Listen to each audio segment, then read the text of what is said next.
Obrigado, Nice. Deus abençoe. Muito obrigado. Nossas saudações fraternas aos nossos queridos companheiros do Centro Espírita Luísa de Abreu Andrade, alunos, assistidos, frequentadores, colaboradores, médiuns, amigos desta casa abençoada, que nos acolhe nesta noite, com tanto carinho, com tanto fervor, nos trazendo renovação, é o que nós viemos buscar. Geralmente, sextas-feiras, nós abrimos as redes sociais e nós encontramos uma mensagem alvissareira, se é que já ouviram essa expressão, favorita dos grandes escritores eruditos, uma mensagem alegre, mensagem enternecedora. Sextou. Gente, sextou no Luísa de Abreu de Andrade, sextou. E quem está conosco nesta noite abençoada? É necessário falar. Porque nós somos espíritas com Allan Kardec, e nós enxergamos alguns companheiros dentre nós, eles têm a vidência. E o que é a vidência? A vidência é a possibilidade de enxergar espíritos. Quem são espíritos? Somos todos nós. Mas em termos pedagógicos, no espiritismo, com Allan Kardec, espíritos entende-se aqueles que não estão mais no corpo físico. Almas, aqueles que, como nós, estamos aqui participando desta reunião abençoada.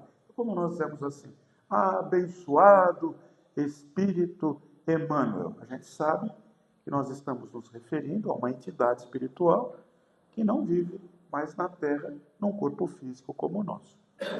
Agora, quando a gente diz o seu nome, Carol. Quando a gente diz assim, a Carol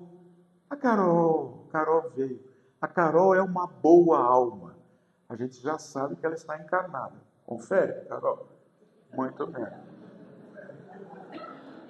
Graças a Deus. É jovem, tem 100 anos aí. Até mais, porque pelo progresso da tecnologia e da ciência, daqui a pouco a gente vai longe, não é?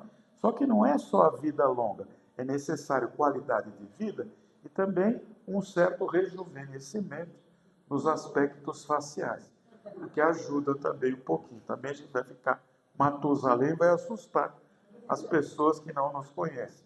Nesta reunião de sexta-feira, sextou também para os espíritos de luz. Quem são os espíritos de luz? São irmãos nossos de ordem elevada, estão acima de nós no quesito moral.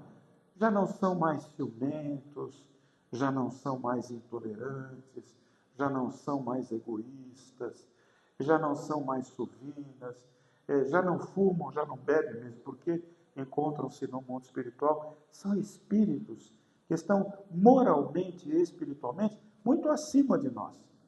E eles baixam até nós. Calma, essa expressão é compatível. Na infância, a mamãe dizia, os espíritos, eles baixam. Ela dizia, mamãe, espírito não é elevador que baixa, que sobe. O espírito não baixa. Ela diz assim, você não sabe o que você está falando. Um dia você vai aprender. Eu dou a minha mão, a palmatória, a minha mãezinha, ela estava certa. Que os espíritos, eles têm a vibração de ordem elevada.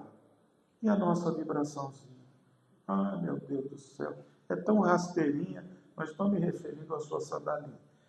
A nossa vibração é a vibração da reclamação, da procrastinação, da revolta, da intolerância, do desamor. É aquela vibração tão baixa, tão pequenininha.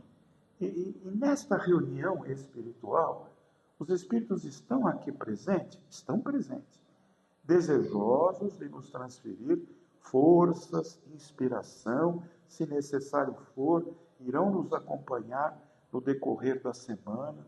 As equipes espirituais que trabalham aqui no Luísa de Abreu irão nos acompanhar, mas precisa elevar o padrão vibratório. Porque senão, eles querem nos ajudar, nós queremos ser ajudados, mas fica um intervalo entre uns e outros. Então é necessário que esse intervalo seja reduzido. Mais ou menos assim, quando uma lâmpada em casa precisa ser substituída, a gente não faz aquele esforço na ponta dos pés, depende, né? Porque os apartamentos hoje em dia, você faz assim, já está trocando a lâmpada, né? Um amigo nosso estava contando que ele passou a residir num bairro muito elegante na nossa cidade de São Paulo, sem nenhum demérito para Vila Ré, que mora no meu coração. Num bairro muito elegante, após muito sacrifício, muita economia, comprou um apartamento num edifício nesse bairro elegante. E ele disse que estava, primeiro, segundo dia, comecinho, estava habitando esse novo endereço, muito feliz ali. De repente ele espirrou. Não preciso espirrar aqui, não é? Ele espirrou. E aí ele escutou do outro lado: saúde.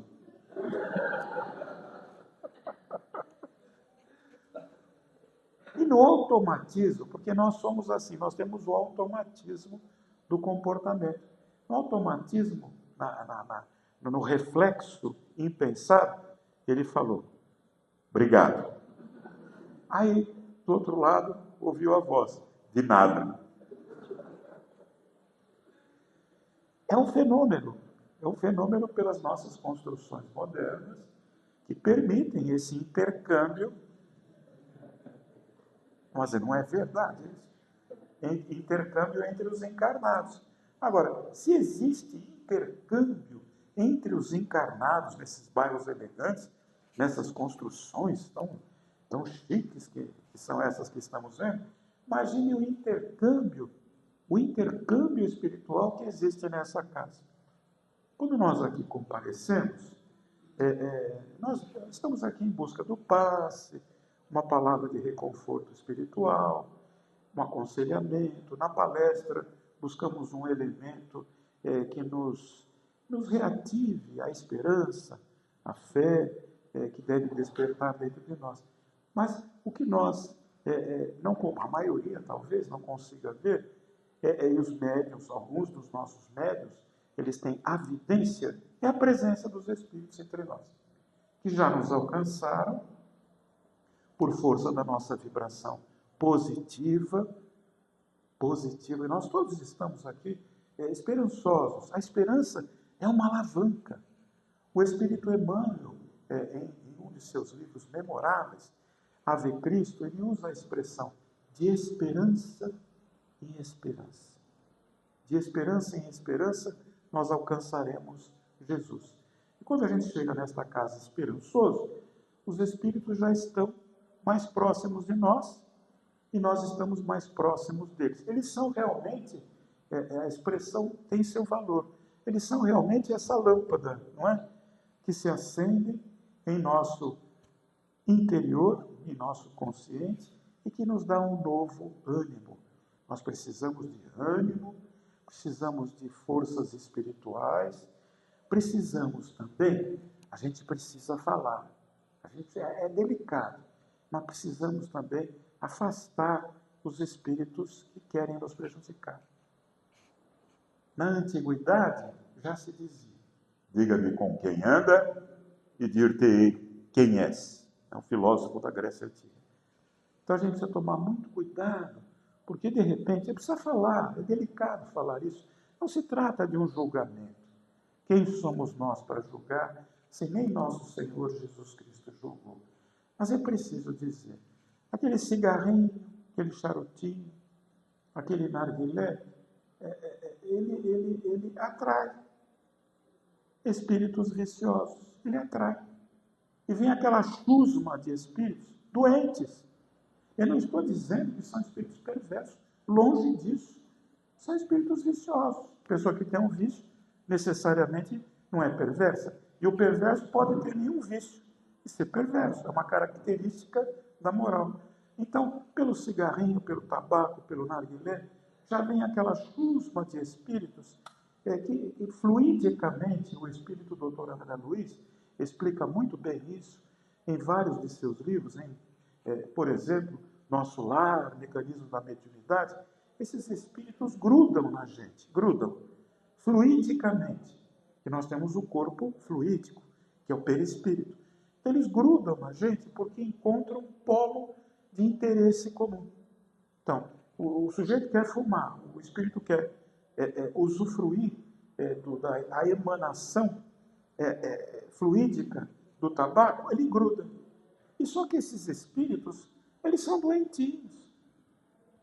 Eles carregam muitos problemas psicológicos. Eles são sofredores.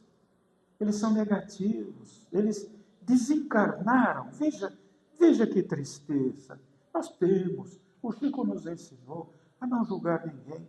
Eles desencarnaram e não tiveram a oportunidade que nós temos aqui no Luísa de Abreu de entender a vida depois da morte do corpo físico. Porque aqui ninguém vai ter esse problema. A gente vai, quando passar para outra encarnação, demora muito ainda, mais de 100 anos aqui para a maioria. Mas quando o corpo físico, por motivos de falência dos órgãos, esgotamento das energias vitais, parar de funcionar, a gente vai sair do corpo e vai dizer assim, não é, Edson? Morri, e agora, gente? Para onde é que eu vou? Cadê a galera? Cadê a turma aí? A gente já vai estar,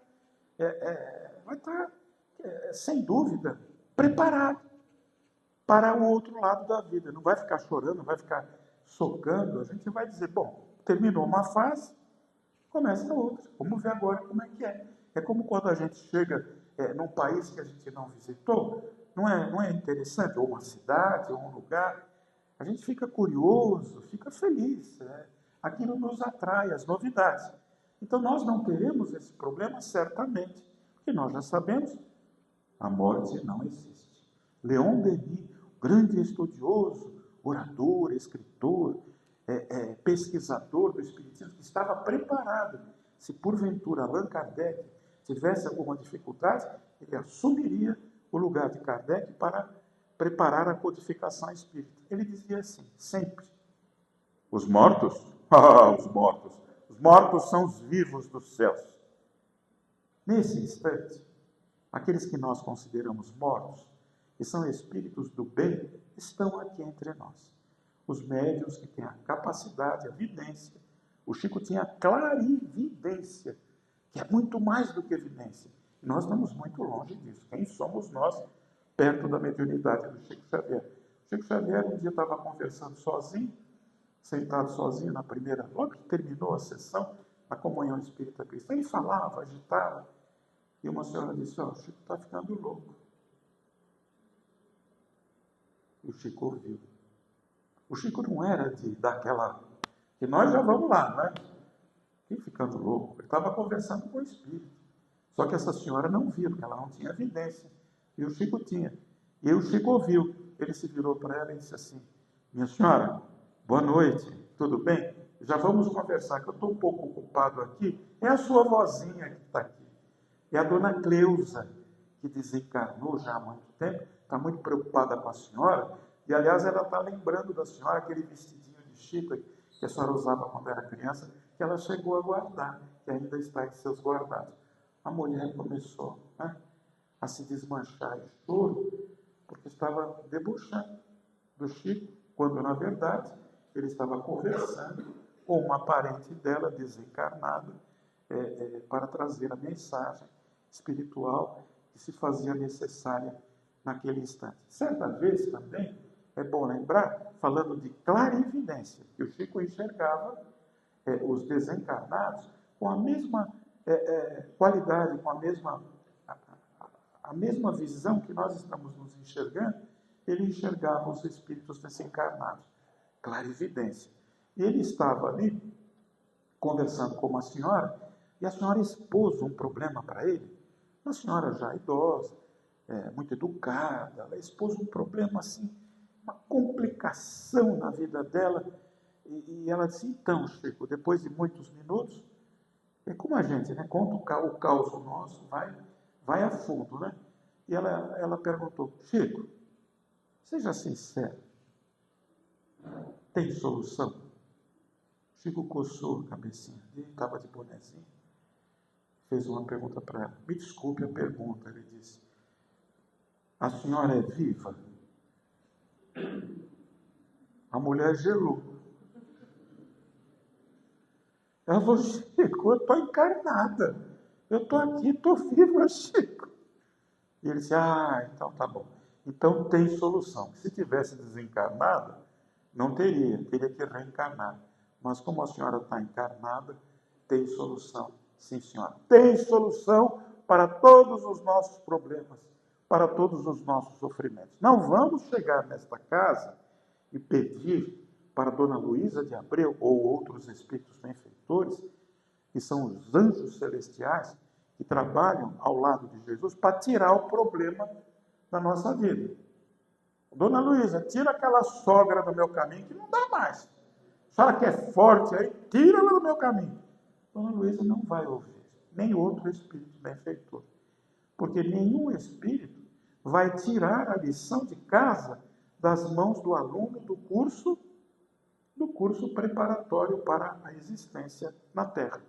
Como é que uma professoria do curso inicial da nossa educação vai tirar a lição de casa e dizer, não, você não precisa fazer, isso é bonitinho, você não precisa fazer lição. Pelo contrário, quando ela gosta do aluno, ela dá mais lição, porque ela quer ver aquele aluno que ela sente que tem potencialidade, ela dá mais lição para provocar nele a reação do aprendizado. Então não vamos pedir para os espíritos tirar do nosso caminho, seja um encarnado, seja um problema, seja uma dificuldade. Mas, sim, devemos fazê-lo.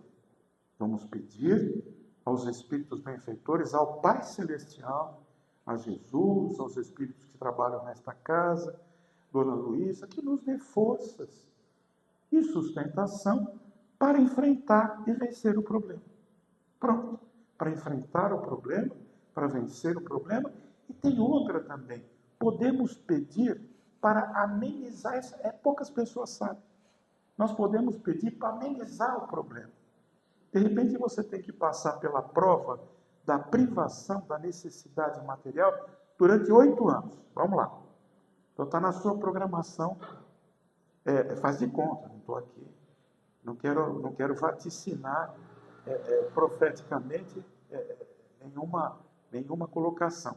Mas faz de conta, você tem 8 anos de necessidade, de penúria, de dificuldade material. Porém, pelo seu exercício no bem, pelo seu trabalho no bem, pelo seu esforço no bem, pelo seu esforço em auxiliar, trabalhador voluntário, como é bom o trabalho voluntário, como é bem visto pelos espíritos benfeitores, o trabalhador voluntário. Nossa, o salário que ganha não é dinheiro, porque o trabalho voluntário não é remunerado, mas é remunerado em luz, amor e paz pelos espíritos benfeitores. Então nós podemos diminuir, ao invés de 8 anos, se nós estamos no bem, estamos praticando bem, estamos aprendendo a perdoar, a conviver, a tolerar, estamos aprendendo a calar a boca antes de acusar a Deus pelo nosso infortúnio, pelo nosso sofrimento, nós podemos diminuir pela metade. Já não ajuda um pouquinho? Ao invés de 8 anos, já cai para 4 anos. Agora, tem um segredo. Fora da caridade, não há salvação.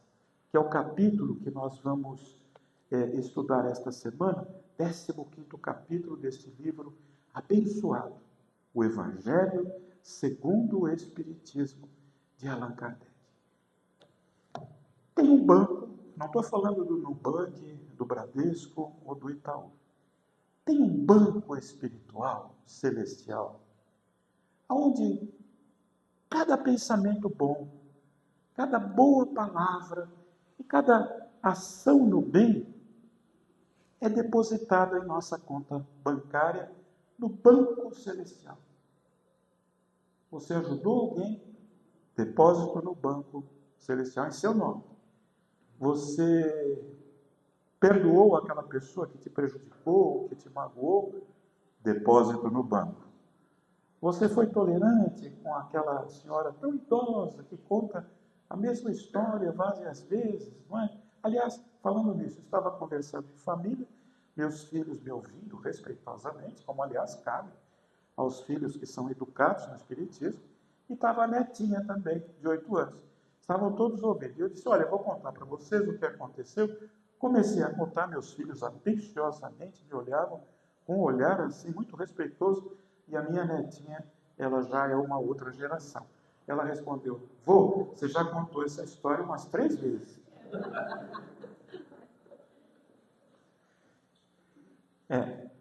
Então, ouvir os mais velhos, aquela mesma história que você já ouviu, se ouvir mais uma vez, ainda faz uma pergunta para mostrar interesse, né?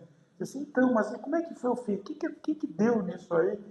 A pessoa se sente feliz em encontrar alguém que lhe dá atenção, depósito no banco celestial na sua conta. Alguém bateu a sua porta. Ah, tem pão velho? Não, não tem. Deus lhe pague. Não, não vai embora não. Pão velho não tem. Tem torta de maçã, interessa? Oh, meu Deus!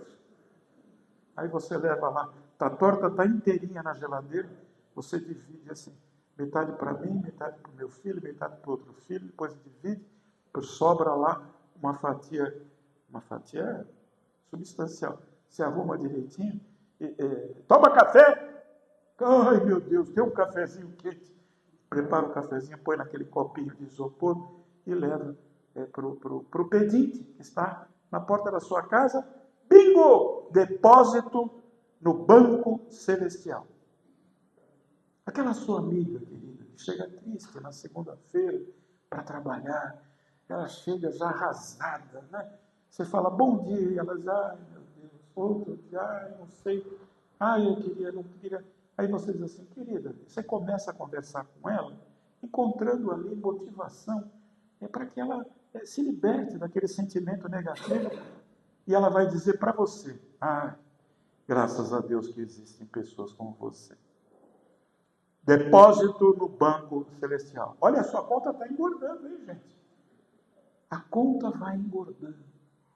Cada dia faz um depósito, ou mais. Cada dia você aproveita, você fica esperando a oportunidade de fazer o bem. E o espírita é assim. No começo, ele faz o bem porque é de obrigação, é dever. Quando a gente se converte ao espiritismo, entende, nas escolas e nas aulas, a gente começa a fazer o bem. Depois que a gente vê o bem que volta para a gente começa a fazer o bem por interesse. Que a gente percebe, mas é verdade.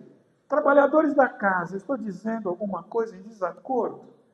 Quando a gente percebe, veja, não estamos dizendo que vai tirar a sogra do seu caminho, não. Mas de repente a sogra aparece em casa, fiz esse bolinho de fubá para você. Não me queira mal, eu sei que eu sou implicante. Aí você diz, não, sogrinha, entra aí. Fazer um cafezinho. Os espíritos ajudam quando nós ajudamos o nosso próximo e fazemos depósitos diários no banco celestial. Cada um tem uma conta bancária. Como é que está a sua conta? Questão pessoal.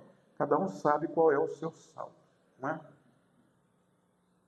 Na época em que Jesus Cristo estava entre nós, conta o Espírito Humberto de Campos, por intermédio da santa mediunidade de Francisco Cândido Xavier, em sua vasta literatura, aonde ele analisa o comportamento humano, a necessidade da moral, do exercício do bem e da caridade.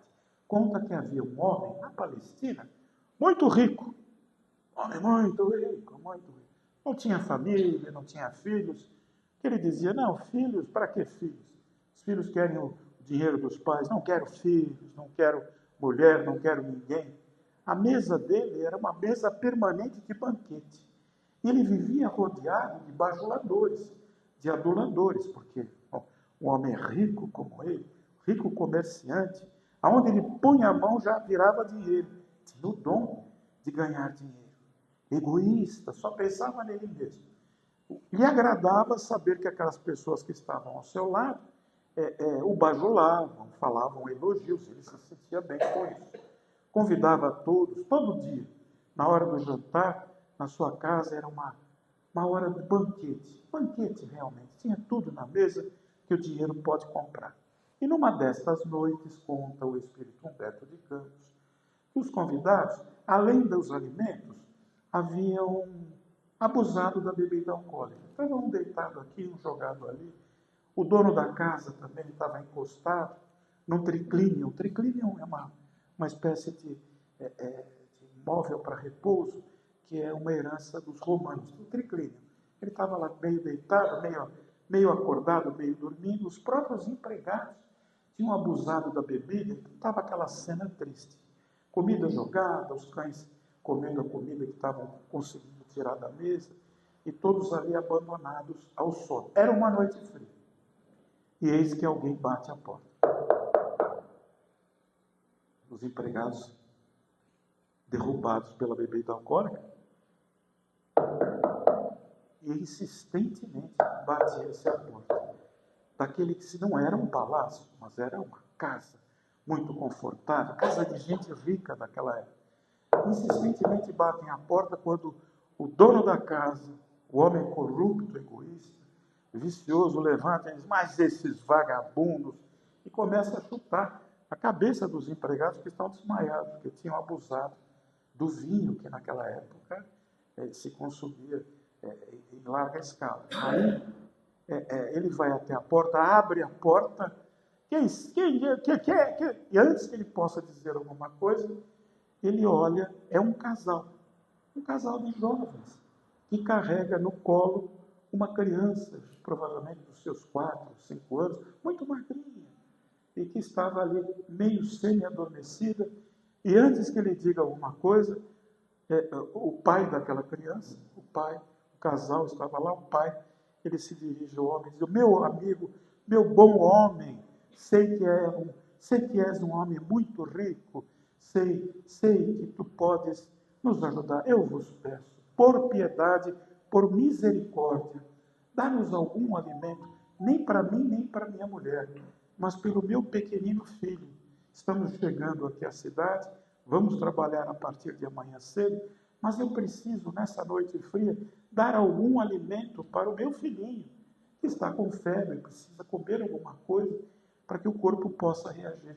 Meu bom Senhor, dá-me alguma coisa para que eu possa dar para o meu filhinho. O homem era desumano. Ele olha aquela criança. Ah, seus vagabundos, a essa hora da noite, batem à minha porta para me incomodar, me tirar do descanso, do sono legítimo de um homem que trabalha como eu.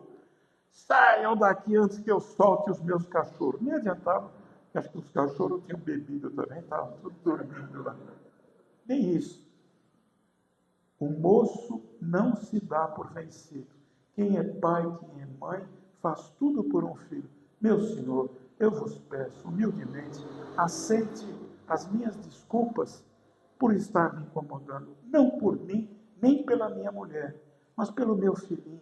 Batemos em muitas portas. A única que se abriu foi aqui da tua casa abençoada.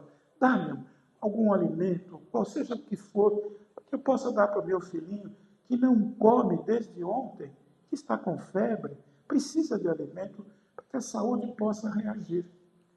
Mas eu não acredito. É insistência. Vocês que não trabalham, que não fazem nada, são insistentes, sabem falar direitinho. Quer comida? Vai trabalhar. É o seu filho. Quem pôs o seu filho no mundo? Fui eu? Foi você. Cuida do seu filho. O problema é seu, não é meu. Meu Senhor, por piedade. A friagem se avulta. Meu filhinho precisa de alimento. Ajuda-me. Meu Senhor, em nome de Deus, eu vos peço. Ah, quer comida? Aí ele olhou para a mesa de banquete, que estava próxima da porta, a mesa extensa, coberta de comida, e pegou ali um pão, aquele pão sírio, fofinho, um naco de pão que não tinha sido consumido. Ele pegou aquele pão, querem comida? Vão buscar. E atirou à rua e bateu o portão com força. Anos depois, bateram à sua porta. Não eram pedintes. Era, por assim dizer, conta Humberto de Campos, era a morte. E a morte vai chegar para todos nós. A morte é a passagem desse mundo para o outro. Quem tem crédito no banco espiritual vai viver tranquilamente do outro lado da vida. Agora, quem não tem, vai sofrer bastante, infelizmente. Esta é a regra divina. E esse homem, tão rico, tão poderoso, morreu. E passou muitos e muitos anos perambulando em espírito pelas ruas daquela cidade, sendo judiado, perseguido por outros espíritos que estavam ali prejudicando aquelas almas que não subiam, ou porque não tinham crédito espiritual para se elevar. Esse homem sofreu muito, abandonado, torturado, debochado por espíritos que se compraziam em perturbar aqueles menos favorecidos. O homem era tão poderoso, hoje não era nada. Era um fantasma, coitado, que andava pelas ruas, judiado por outros espíritos. Um dia ele não aguentou mais.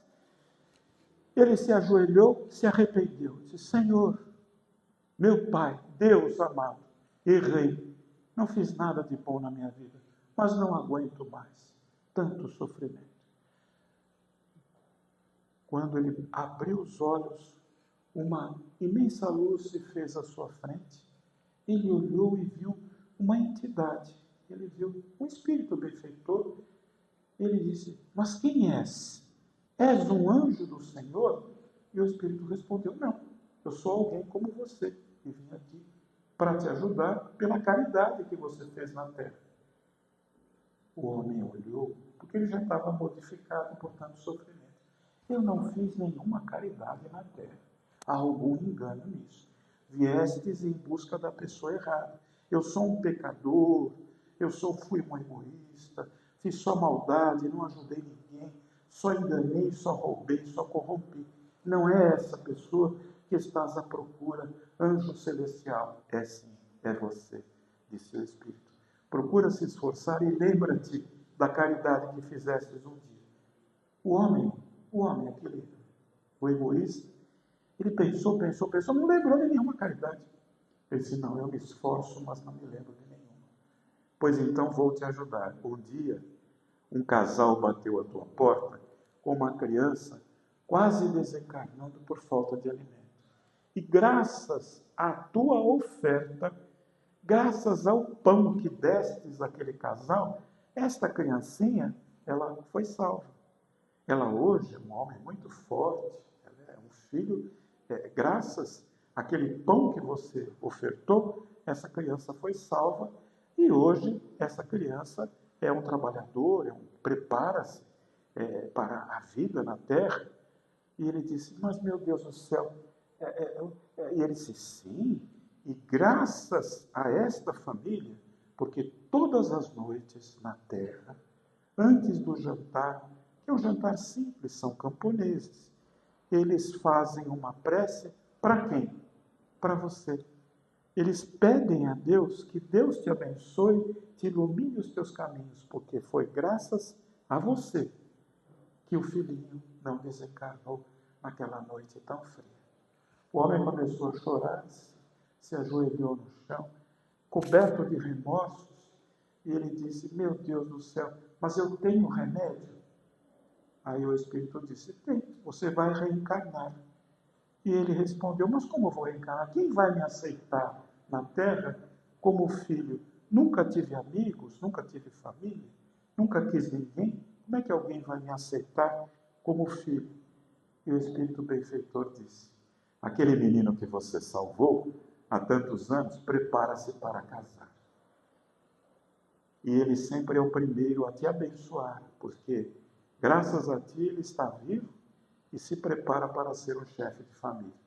E tu serás, por intermédio deste casal, do bebezinho que você um dia salvou, você será o filho dele e terá na terra a oportunidade redentora da reencarnação. Graças à caridade que estendestes àquele casal naquela noite fria. Meu comentário: se esse homem que fez tão pouca caridade recebeu tanto, quanto iremos receber nós se fizermos a caridade pouquinho todo dia, acumular o banco celestial com a nossa caridade? Toda a caridade que fizermos, ela será a nossa advogada diante do momento de sofrimento. eu sou paz, eu sou luz, eu sou saúde. Fora da caridade, não há salvação. Deus abençoe a todos e muito obrigado.